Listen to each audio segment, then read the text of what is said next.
Olá, pessoal, boa noite. Estão me ouvindo bem? Olá, Amanda. Olá, Fábio. Olá, Antônio. Tá bom aqui essa luz? Oi, Vitor. Oi, Márcio. A nossa palestrante, a nossa entrevistada de hoje já está a postos. Deixa eu inclusive abrir aqui a nossa hall de perguntas que a gente vai fazer para ela. Som tá bom? Show, boa noite.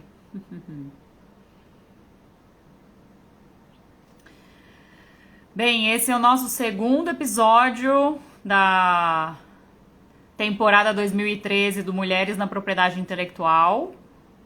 Hoje temos uma entrevistada super reconhecida. Tô super curiosa para fazer todas essas perguntas que eu tenho para fazer para ela. Oi, Carlos, tudo bem? Oi, Aline. Deixa eu convidar aqui a nossa entrevistada de hoje. Ué, deu. Acho que agora foi.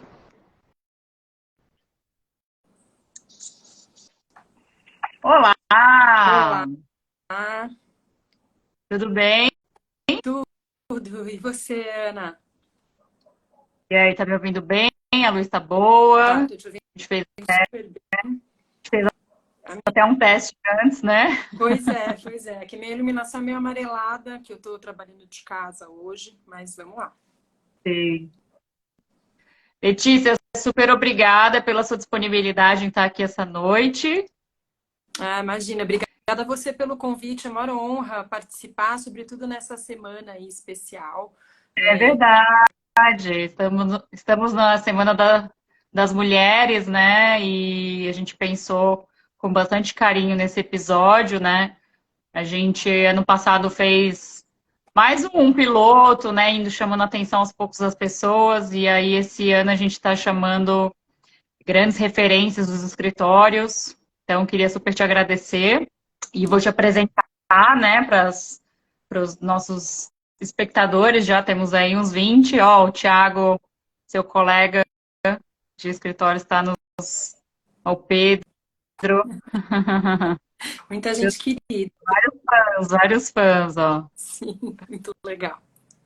Eu vou apresentar, então, a nossa entrevistada de hoje, que tem um nome até bem peculiar, né? Eu até falei com ela, nossa, até me manda um áudio para não cometer nenhuma gafe, né? Então, a doutora Letícia Danens, Dá mesmo. tá certo?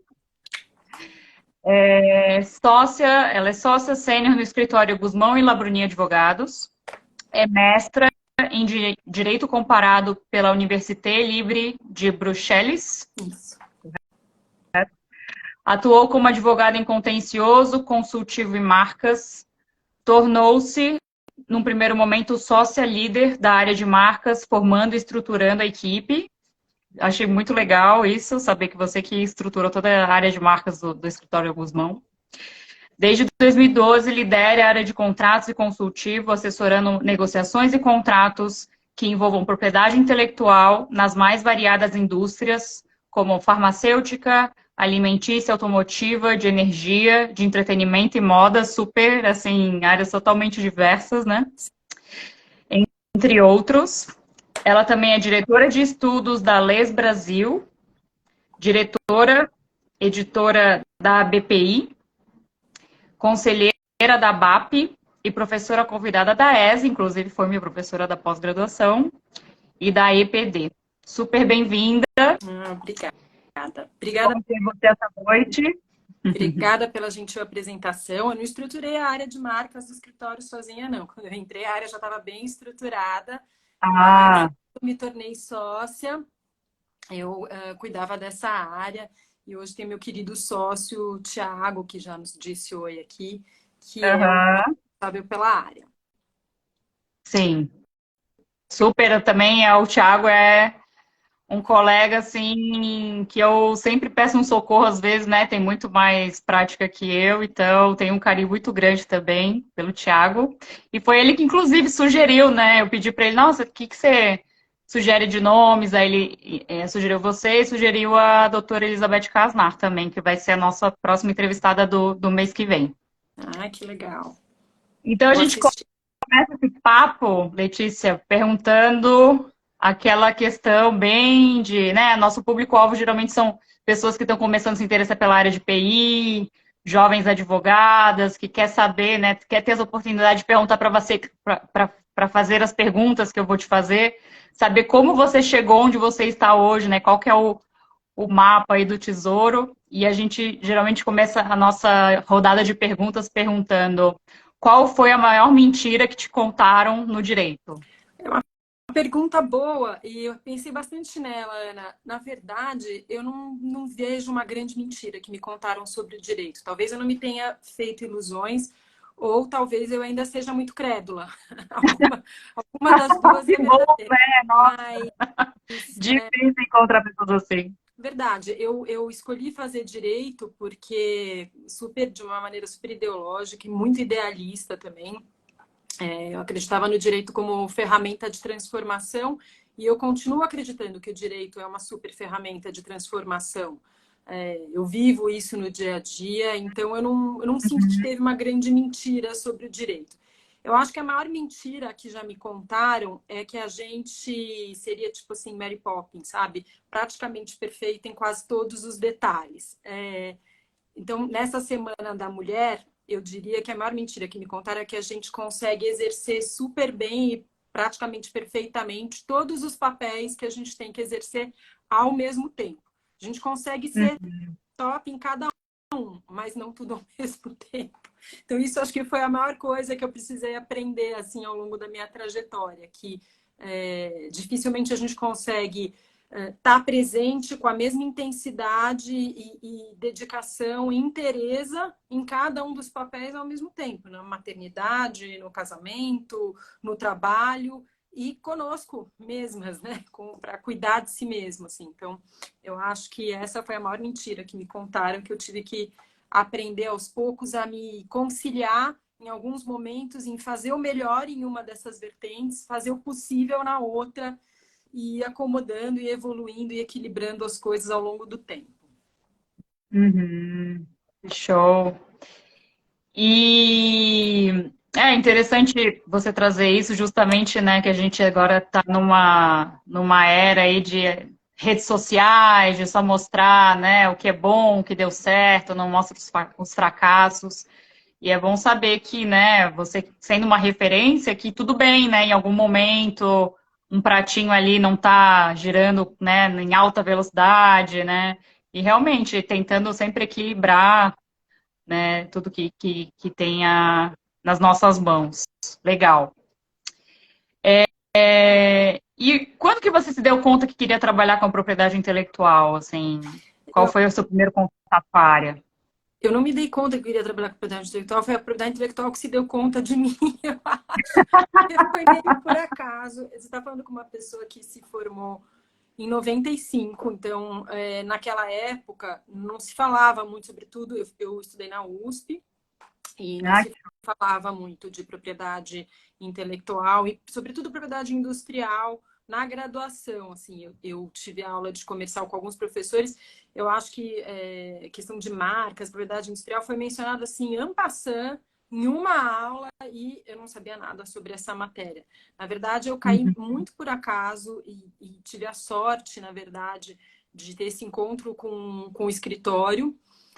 A minha trajetória é meio particular, porque na minha vida pós-formada eu só trabalhei em Gusmão e Labruni, onde eu tô. Esse ano eu vou celebrar 27 anos nesse escritório. E na verdade eu entrei totalmente por acaso, porque o escritório tinha e ainda tem muitos clientes franceses. Eu falo francês fluente pela minha origem familiar.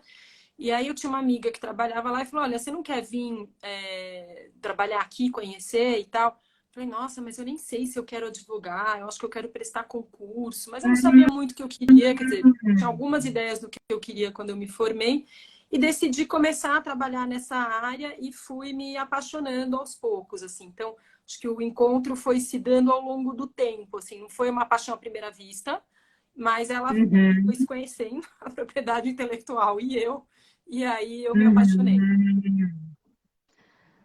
Nossa, e aí eu acho que até o amadurecimento da matéria no Brasil foi também quase ao mesmo tempo que você foi se habituando e construindo, né?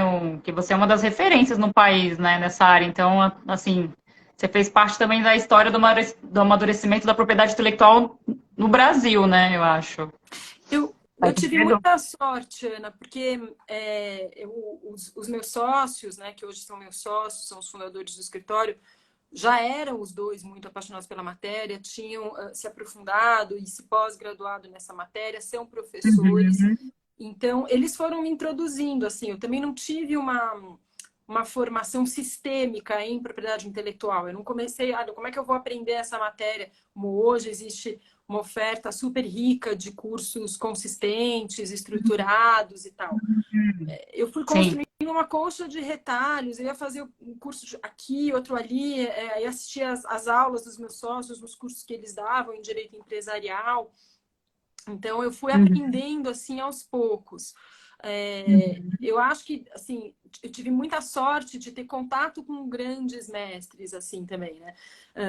Na vida das associações e aí meus sócios sempre me estimularam muito a fazer parte das associações. No começo você chega lá super tímida, Uhum. né? Eu ficava vendo assim os grandes ali, já existiam grandes e eu né, super recém-formada, muito jovem, muito tímida, ia vendo essas pessoas se manifestarem, tinha já muitos talentos, muitas referências de outras gerações, e aos Uhum. poucos fui tendo oportunidade de fazer parte dessas comissões, primeiro como né, ouvinte, depois como assistente, na coordenação, o secretariado das comissões de estudo, e comecei a aprender assim então, tive muita sorte de ser super bem guiada nesse caminho pelos meus sócios.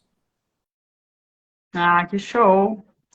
E legal, né, que você assim, o bichinho do concurso público estava ali, mas acabou sendo vencido pelo interesse pela propriedade intelectual, pelo interesse pela advocacia, né?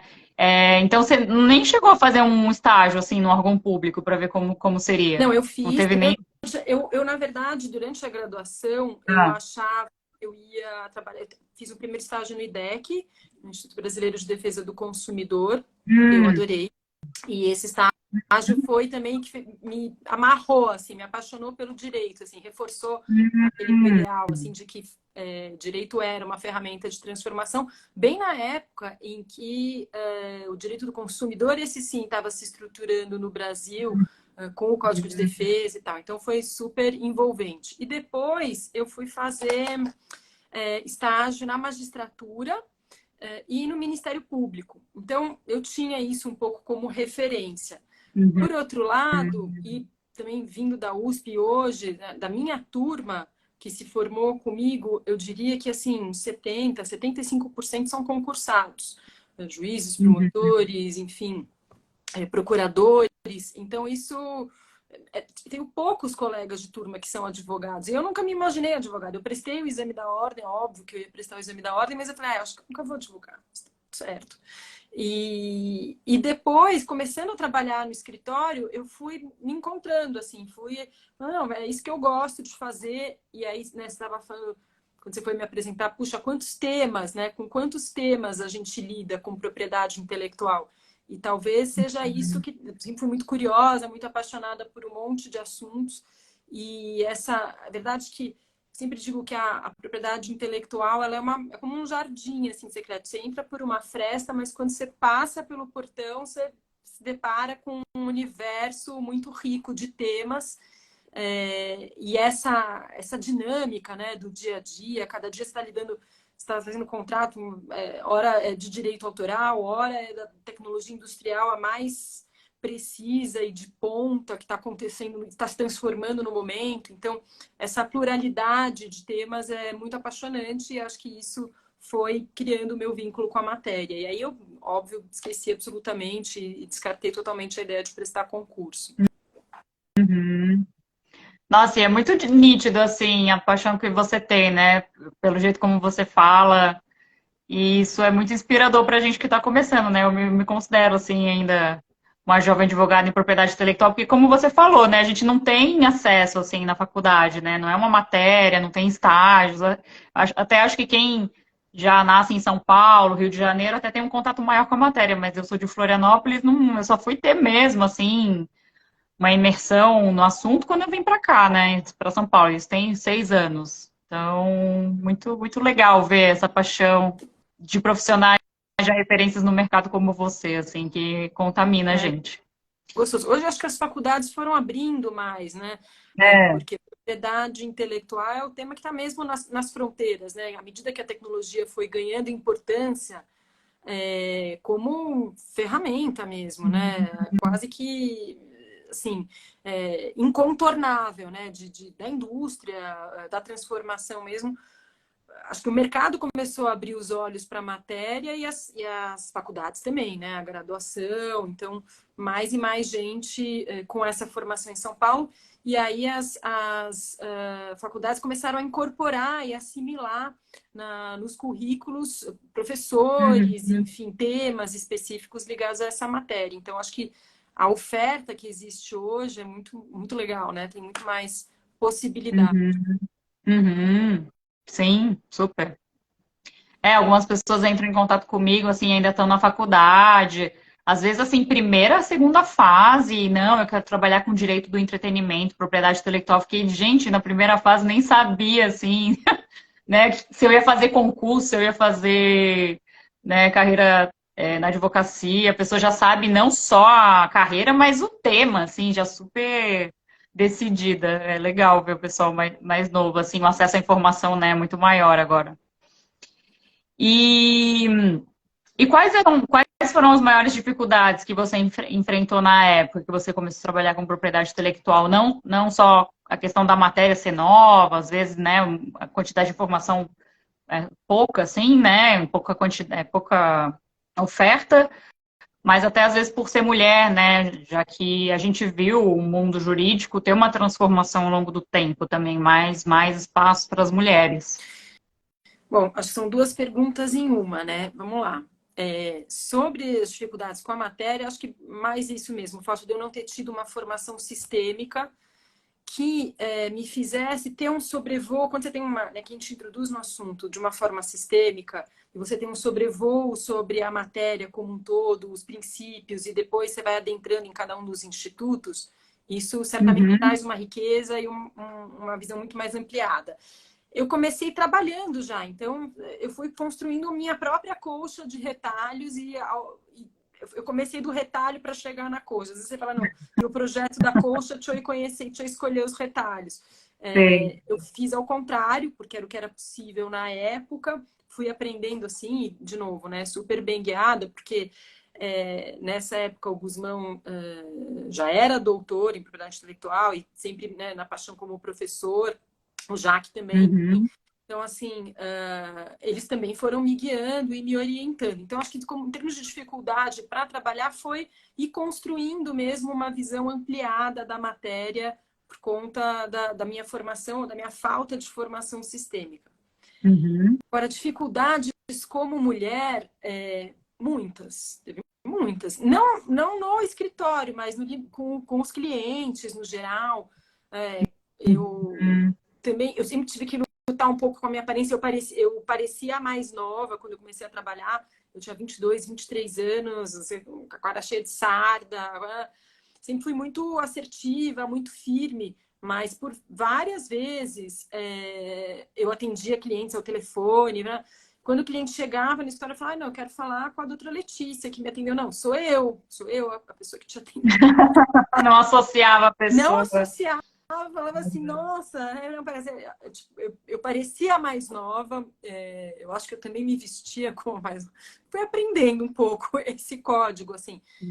E um certo machismo também dos clientes. Eu acho que isso, assim, não de uma maneira indiscriminada, mas a gente vai enfrentando ao longo do tempo essa crença de que mulher não sabe fazer conta, ou de que a gente não vai entender das matérias técnicas. Então, assim, comigo era um erro, porque eu sempre fui uma nerd, eu, tipo, gabaritei química no vestibular, eu sabia tudo de química, eu era super boa de física, conta, matemática. Então, assim, você vai discutir tecnologias com os engenheiros, fala, nossa, né? Então, como se não fosse possível ter mulheres interessadas nessas matérias técnicas, por exemplo. Uhum. Acho que isso em várias situações, isso me aconteceu. Ou quando o cliente... não, agora a gente vai discutir big numbers, assim, né? Vamos falar aí. Peraí, então, se tivesse um sócio na reunião, homem, certamente o cliente ou a cliente preferiria, endereçaria ou dirigiria a palavra ao sócio homem, mesmo se for a advogada mulher que estava ali, que minutou o documento, que tinha. Daí depois, é óbvio que ao longo do tempo, nas reuniões, você vai demonstrando seu conhecimento, mas é quase como se fosse uma primeira barreira que a gente sempre tivesse que ultrapassar. Quebrar, né? Sim, é verdade. Depois, isso muda muito. Assim, depois, com a idade vai emprestando credibilidade para nós, mulheres, eu acho. E aí, isso foi melhorando, foi ficando mais tranquilo. Mas, sim, muitas... Você me perguntou, assim, dificuldades como mulher, acho que essas, certamente. Claro que ao longo desses anos também, as pessoas foram se transformando, o nível de consciência sobre, né, questão de gênero e tal. Ainda que acho que as pessoas hoje começam a se conscientizar, se controlar um pouco mais, ainda que pensem, também já nos permitem determinados comentários. Então, acho que a coisa vai melhorando com o tempo. Ó, o Vicente acabou de entrar aqui na Sim, nossa live. muito bom. Tamo junto também, eu gabaritei física, até eu me surpreendi, gabaritei física no vestibular e queria fazer área de humanas, né? Até fiquei, nossa, nem sabia desse potencial.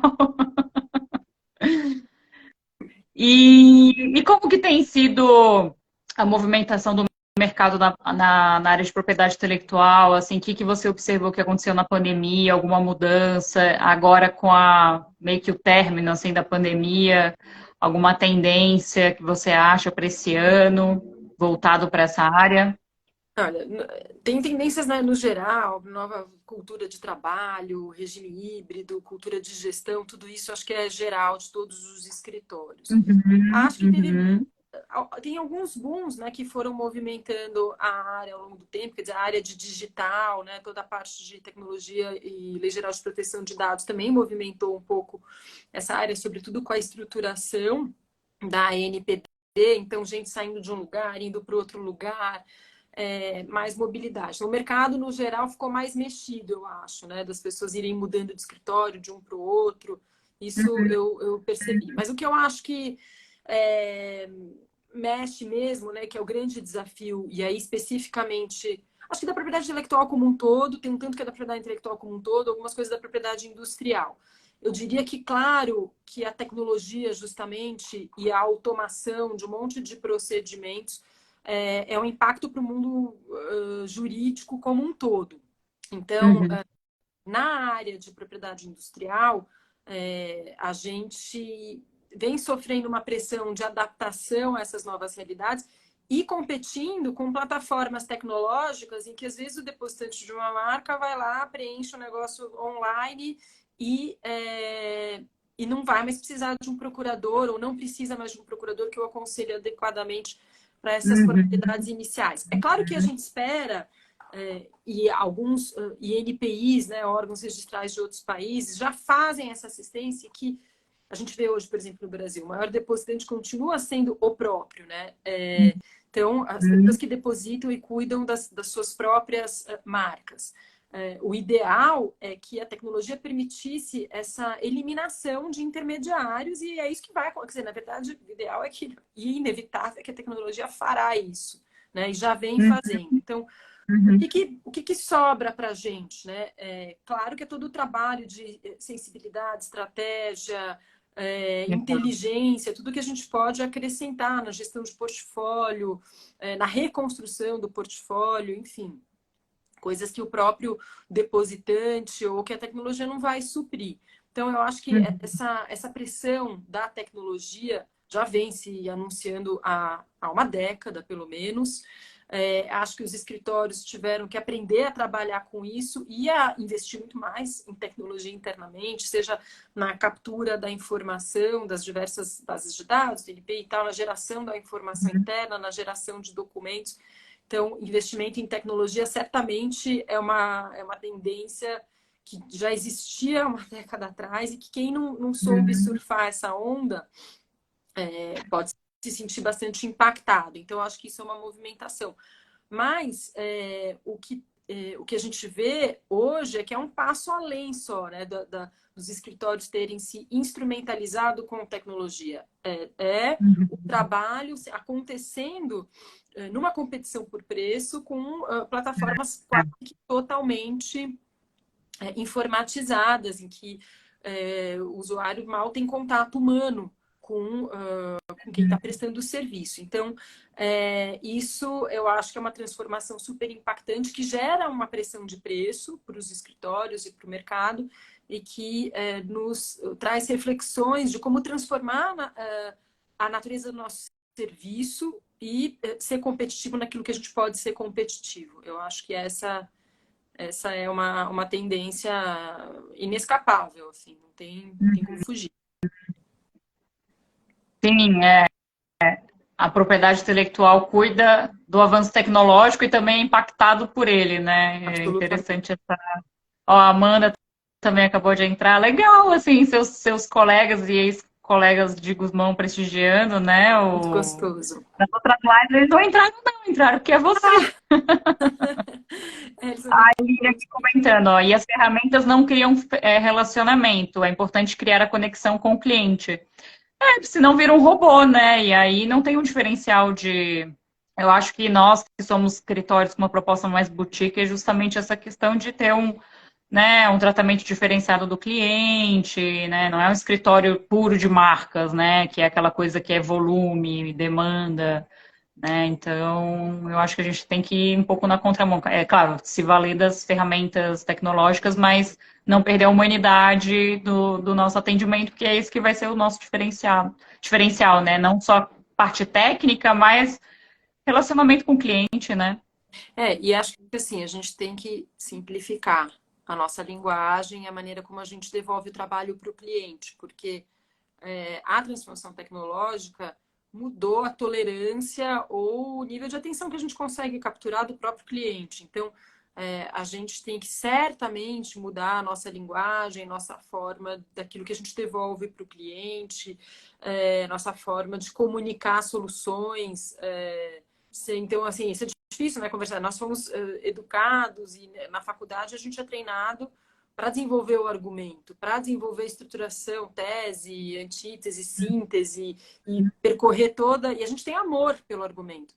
Mas no dia a dia, na comunicação com o cliente, o nosso amor é para nós. No fundo, o que a gente está alimentando? Uma vaidade nossa naquilo que a gente é capaz de produzir de documento ou aquilo que o cliente realmente precisa? Como que o cliente quer realmente receber aquela informação? Será que ele precisa percorrer toda a linha do seu raciocínio para entender qual a conclusão? Hoje, o tempo do cliente, de maneira como ele é demandado, então a gente tem que instrumentalizar e simplificar bastante a nossa comunicação. Eu acho que isso também é uma tendência e também é uma transformação da tecnologia do que as mídias, do que as pessoas hoje estão acostumadas a obter de informação pelas mídias.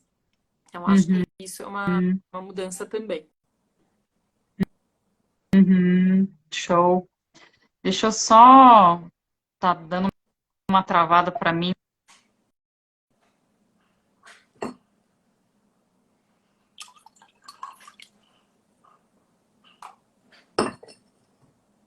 Voltei. Agora... legal.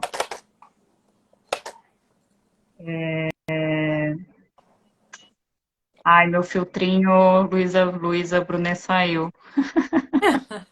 Você é jovem, você não precisa da Yasmin, da Luísa. Que a gente estava testando até uns filtros, assim, isso ficou bom, ficou natural, né? Agora eu saí do vídeo, aí saiu. Agora estou real oficial. Isso mesmo, the real beauty. Hã? Real Beauty é o que tá valendo. É. E, qual dica você daria para você mesma se você pudesse se encontrar com o seu eu do passado?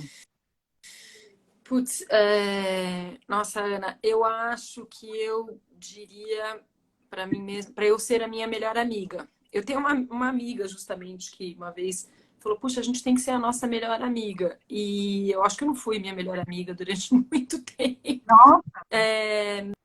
No sentido da cobrança, né, a capacidade que a gente tem de acolhimento para os nossos amigos e amigas, e amigues, enfim, para todos as pessoas que a gente ama, ela é muito maior do que a nossa capacidade, ou pelo menos comigo, né, que sempre fui super perfeccionista e tal, com a minha capacidade de acolhimento comigo mesma, com os meus erros, com as minhas falhas. Então, eu acho que o conselho que eu daria a mim mesma era esse, de eu ser de eu cuidar de mim como eu cuidaria da minha melhor amiga.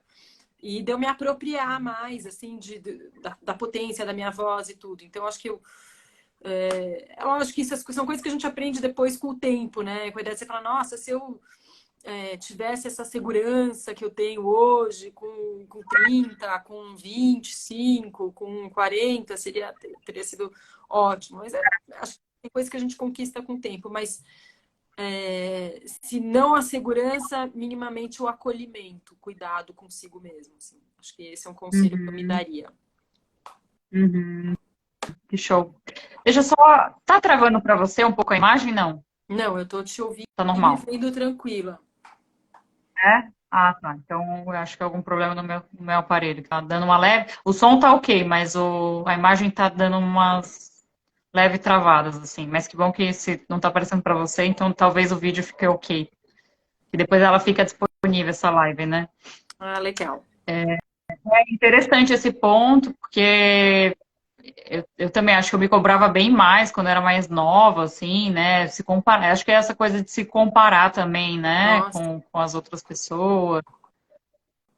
E aí ser um pouco mais. Não fica uma coisa insustentável, né? Então ser um pouco mais. Ah, tudo bem, hoje não produziu tanto, mas amanhã compensa, enfim, sabe? Não ser aquela coisa 100% o tempo inteiro, né? A gente dá. Eu acho também que tem uma coisa geracional, porque eu vejo hoje tem, né, gente de várias idades no escritório e estagiários e advogados recém-formados e tal.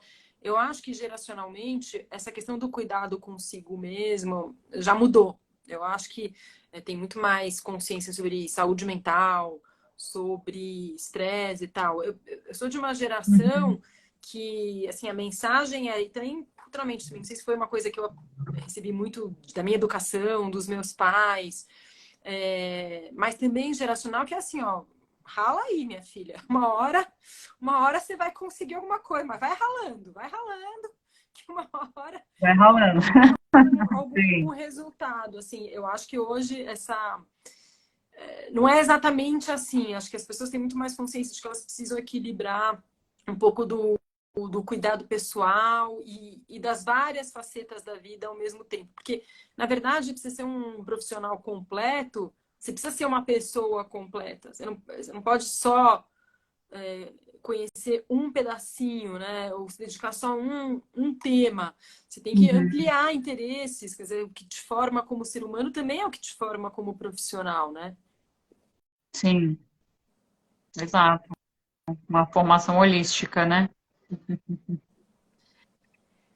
E indo para uma pergunta assim, que provavelmente algumas pessoas que estão assistindo, nos assistindo aqui gostariam, né, de, por exemplo, trabalhar com você, ter essa oportunidade. O que que você costuma reparar num candidato que concorre a uma vaga para trabalhar com você? O que que te Eu, chama a atenção? eu gosto de entrevistar as pessoas e mesmo, acho que na pandemia a gente tinha que entrevistar virtualmente, mas pessoalmente é sempre mais gostoso. E a primeira coisa que eu reparo é paixão. Acho que é paixão pelo que ela está falando, que ela está quando ela conta, as pessoas contam as suas experiências, boas ou ruins. se elas se Uhum. envolveram com aquilo, né? Eu acho que uma das coisas para mim que é mais difícil quando a gente está discutindo temas, eu sou muito argumentativa, muito opiniosa, como já diriam alguns. Opinião. Ah, opiniosa. É, a gente, você está conversando, debatendo um tema ali, né, vivamente, e aí aquela cara de paisagem, assim, é a coisa que mais me frustra. Então, tipo, ganhou US$ 1 milhão, todo mundo assim, perdeu, todo mundo assim, tem alguma coisa errada. Então, acho que assim, a paixão, o envolvimento com aquilo que a pessoa está trazendo, narrando, contando, acho que é uma coisa que para mim sempre chama atenção.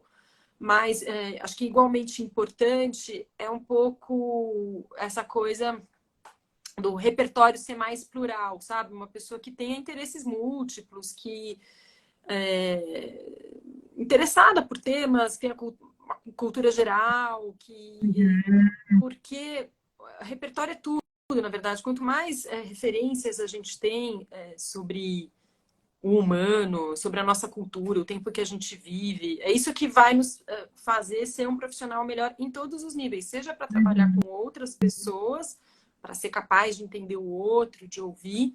seja para você aplicar no seu trabalho e compreender melhor uma realidade, ter uma solução mais criativa e tal. Então, Uhum. eu sempre reparo nisso, assim, que referências a pessoa tem, às vezes eu vou cavando, assim, gente, claro, entrevista é sempre uma situação super difícil, né? Porque a pessoa pode estar mais tímida, então você tem que, de alguma maneira, criar uma situação de conforto para aquela pessoa, para você Sim. poder descobrir quem é aquela pessoa. Tem verdadeiros tesouros de pessoas que, se você não for cavando um pouquinho, você não consegue descobrir. Eu procuro fazer a pessoa conversar um pouco sobre outros temas, né? Experiências pessoais que trouxeram amadurecimento, Uhum. claro, sem invadir a privacidade, mas às vezes saindo da discussão de um tema jurídico, é, tentar explorar um pouco, né? Você tenta entender as competências que aquela pessoa tem para lidar com situações as mais diversas, situações de conflito, para lidar com os próprios limites. Você vai conversando e a pessoa, quando ela vai contar alguma experiência, sei lá, eu fiz um intercâmbio não sei aonde, daí eu trabalhava de babá no fim de semana, não sei. Aí é nesse momento que ela saiu do universo jurídico, e não da hora que ela estava assistindo aula na faculdade ou no outro curso, é que ela vai contar mais relaxada coisas que aconteceram e acaba revelando capacidades que essa pessoa tem ou competências para lidar com imprevistos, enfim, ou outras coisas. Sim. Então, eu acho que repertório é isso, assim, você perquirir um pouco. Então, o que me impressiona são essa questão de referência cultural mesmo, de repertório, de experiência de vida. Que legal. Sim. Eu fiz uma vez uma entrevista num escritório, referência até no Rio de Janeiro na época, e tinham me brifado, né? Falaram assim: olha, ele vai perguntar para você qual foi o último livro de literatura que você leu. Aí eu falei, nossa, né? E dito e feito, assim, e realmente é um escritor, assim, é um advogado bem conceituado, que escreve muito sobre Shakespeare e tal, e dito e feito. Aí quando eu falei da obra, ele sabia até assim o nome do ator, do personagem principal do livro. Eu fiquei, nossa, então você realmente é muito ligado em literatura. E é uma coisa que eu vejo profissionais de ponta realmente levando bastante em consideração nessa questão da cultura geral, não ser só focado, né, no técnico, no jurídico, principalmente a gente que trabalha com entretenimento, cultura, né, acho que é essencial, assim, ter esse conhecimento E geral. mesmo em marca, Legal. porque marca tem o signo, o significante e o significado. Quer dizer, Uhum. todos os Sim, significados têm a ver com símbolos, com memórias, com é referências verdade. aquele sinal pode transmitir. Então, acho que cultura geral ajuda em tudo, né? Se for falar, não, estou trazendo um caso de oposição conflito da marca tal com a marca tal. Se você tiver uma referência sobre como aquele sinal já foi Uhum. usado, o que aquela palavra, a inserção daquela Sim, palavra em outros contextos, você em pode. outras línguas, né? Uhum. Pois é, então acho que isso é legal. Uhum. Fechou. Ó, fica a dica aí, pessoal. Quem é fã aí da Letícia, pegar aí um jornal para, né, uma ópera, porque é isso, né? Acho que o pessoal tá meio só no TikTok, meio sempre as mesmas fontes, né, de referência, assim. E quais são os temas que você acha que vão estar em alta esse ano na propriedade intelectual?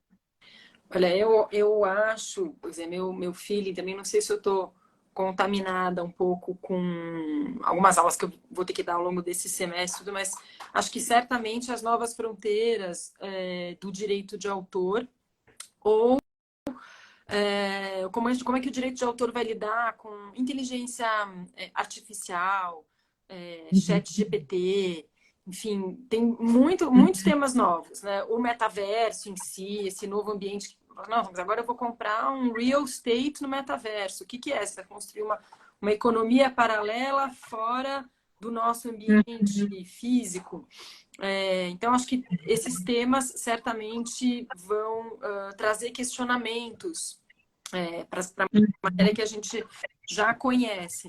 Eu não diria que o conjunto de regras que a gente possui hoje para disciplinar os temas de propriedade intelectual seja insuficiente para essas novas realidades, mas questões que não tinham, que nem ocorreriam sobre o uso de determinadas obras, limites, não teriam sido pensadas numa realidade analógica, né? Que acontecem hoje na realidade virtual, não eram pensadas na realidade analógica no momento em que boa parte das normas foram elaboradas. Então, eu diria que tem muita coisa para se transformar, porque a gente, como comportamento, né, como sociedade, como o direito, né, aquela coisa, fato, valor e norma, o direito ele está sempre um pouco a reboque daquilo que a realidade já transformou, daquilo que já aconteceu de diferente. E o direito correndo atrás para disciplinar, e assim a gente vê de em diversas frentes, seja nos mais diversos temas, né, de diversidade de gênero, de orientação de gênero, de orientação sexual. Enfim, tem tantos temas que o direito ainda veio bem depois para disciplinar, admitir, cuidar. Então, eu acho que na transformação tecnológica e na nossa matéria tem muita coisa que a gente pode ver se movimentar. Eu diria que essas novas fronteiras aí aqui vão ser exploradas. Uhum, sim, super concordo também que a gente já tem bastante ferramenta né, sabendo utilizar, né, a teoria, né, a gente acaba conseguindo ter muitas respostas, apesar do direito estar um pouco atrasado, né? Sempre vai ser assim com relação às novidades aí da nossa vida. E Letícia, um livro que você recomendaria para os nossos ouvintes, não necessariamente jurídico, mas se você quiser, já que você gosta de fomentar essa questão da cultura geral, então se você quiser recomendar um livro jurídico e um não jurídico, vai ser muito bom. Eu não quero recomendar livro jurídico. Tá bom.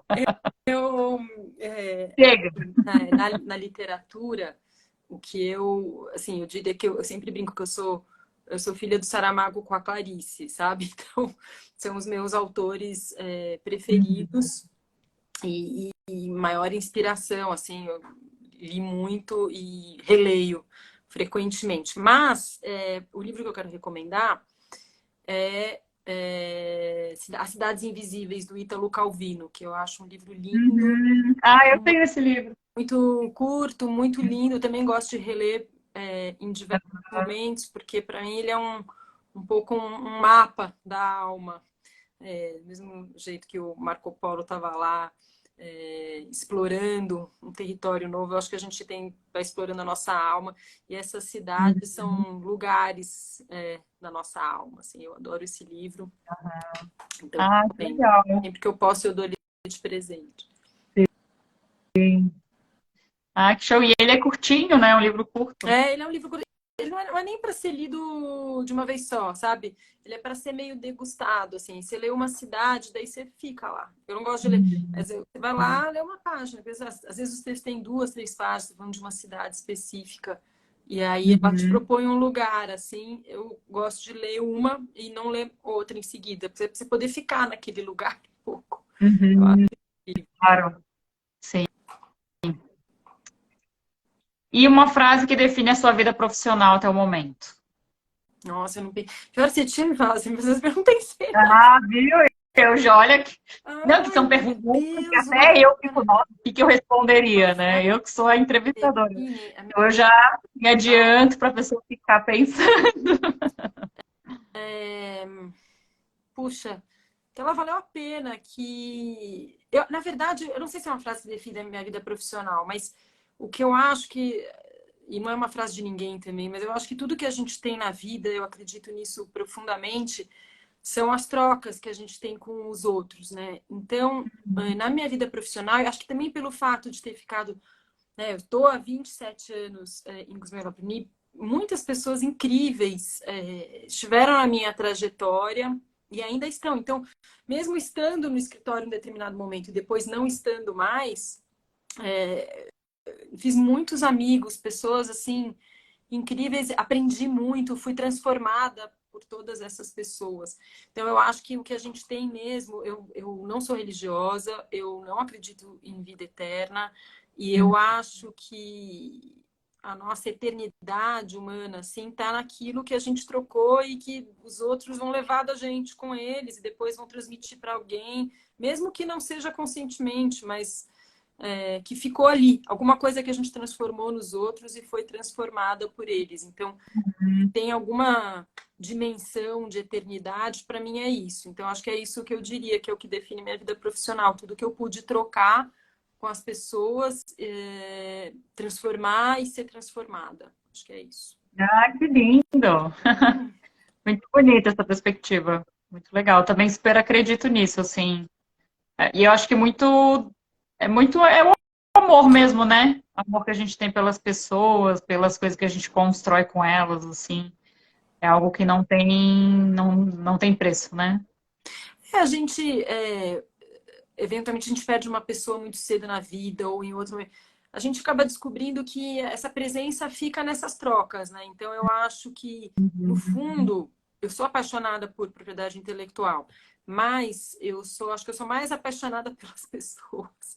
Então, assim, então é muito Aham. legal, assim, porque e fato de eu estar numa instituição que eu acredito muito, que eu me identifico com a cultura, com os valores, eu também sou parte da história. Isso sempre me deu muito conforto, assim, muita sorte de nesse lugar encontrar pessoas incríveis, assim, e depois elas permanecerem comigo de algum modo. Uhum. Que show. Legal. E uma mulher que te inspira? Pode ser da PI ou não PI, né? Já que a gente está tendo recomendações de fora aí, da PI. Putz,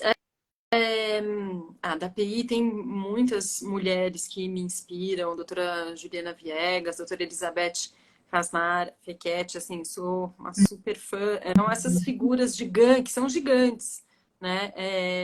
Que sempre me inspiraram, assim, então eu fico até feliz de eu falar assim antes da doutora Elizabeth, porque assim, eu já, pronto, já fica entregue esse presente, assim. Então, acho que na API, certamente, essas mulheres... Acho que mulheres que me inspiram, muitas mulheres, amigas ou pessoas com quem eu convivi, que, de algum modo, moldaram quem eu sou, me transformaram. Teriam muitas para citar aqui. Mas se você vai citar uma, assim, fora da API, eu acho que eu citaria a própria Clarice mesmo, pela coragem de pela coragem da consciência, assim, dos sentimentos e de lidar com eles. Eu acho a Clarice um gigante, assim, mas tem tantas, tem tantas mulheres que me inspiram, assim, que de ouvir Cássia Eller, de ouvir as risadas, de ver o que fizeram, o que transformaram, que são muito inspiradoras para mim. Que show. Que legal. Que bom, Letícia, saber mais sobre você. Tivemos aí uma plateia bem ativa, bem participativa. Ó. Bill é um colega meu professor de dança, inclusive, super querido aqui, que falou. Legal. Algumas colegas suas, Carla, Sim. Ana. Você E aí? sabe que várias pessoas foram deixando cumprimentos aqui, tão gostoso, né? Eu não fui respondendo, Legal, quando né? eu começo a responder, eu já não sei mais o que responder, o que eu ia responder, então Mas agradecer o carinho de quem teve ouvindo e quem teve conosco. E, claro, agradecer o seu carinho, Ana. Imagina, eu fico super honrada de você ter pensado em mim. E obrigada. Espero que eu possa ter contribuído aí de algum modo. Só vamos dar um tempinho para ver se o pessoal tem alguma pergunta, quem está nos assistindo. Ó, a Lara comentou aqui, eu tive a honra de trabalhar com a Letícia, uma grande mentora, aberta a opiniões, excelente professora. Lara Plino. Ah, querida Larissa, adoro. Muito querida. Trabalhamos muito próximas e me ensinou muitas coisas também. Uma super Aham. profissional. Bem, não temos perguntas, estava vendo aqui na nossa caixinha de perguntas para ver se tinha alguma pergunta, não temos perguntas. Então, fica aqui o agradecimento, né, para quem acompanhou a gente até o final dessa live, né? Agora tem tantas lives aí, a gente tem que ficar até se sentindo super prestigiado, né, da pessoa dispor do tempo dela para assistir. Lembrando que essa live fica disponível aqui no meu perfil, né, do Instagram. Depois ela vira também podcast e tem um canal no YouTube do projeto. Né, a gente tem a proposta aí de fomentar ao máximo a difusão desse conhecimento, desses grandes nomes da propriedade intelectual. Ó, Caroline Minha sobrinha, da, a querida, uma super médica formada, queridíssima. ah, E é uma das mulheres que me inspiram, minha sobrinha Carol. ai, que show! Ó. Então, né, fica disponível depois para quem quer assistir, nem todo mundo consegue ter a disponibilidade de ver ao vivo, né? E queria agradecer mais uma vez, dar um feliz Dia das Mulheres antecipado. A gente vai mandar uma lembrancinha para as nossas entrevistadas desse mês e de abril, né? Que são grandes referências para a gente.